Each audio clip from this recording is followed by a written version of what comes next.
அனைவருக்கும் வணக்கம். மக்கள் போராளி வைகோ பற்றி அரசியல் தலைவர்கள் மற்றும் சில பிரபலங்கள் கூறிய கருத்துக்கள் இங்கே.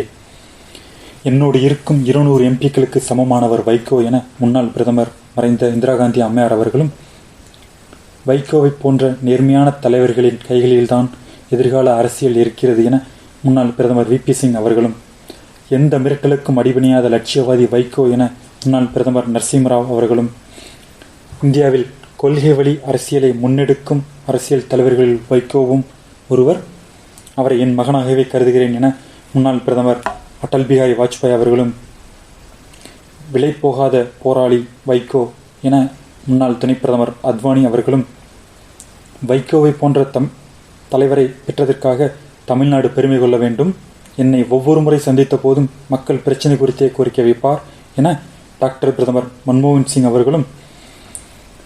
அரசியலை மக்கள் பணிக்கான தளமாக பார்ப்பவர் வைகோ என பஞ்சாப் முதல்வர் பிரகாஷ் சிங் பாதல் அவர்களும்,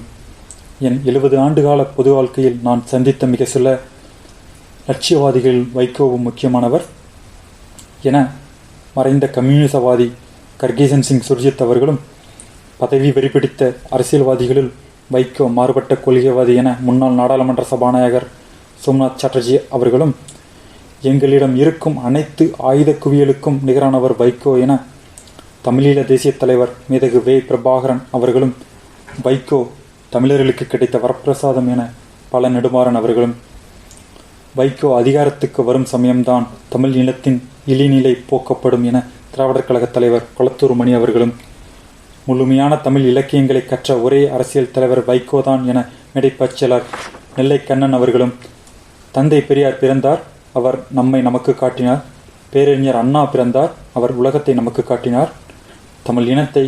உலகிற்கு காட்ட பிறந்தவர் புரட்சிப்புயல் வைகோ அவர்கள் என வார்த்தை சித்தர் வலம்புரிஜான் அவர்களும் குறிப்பிட்டுள்ளனர்.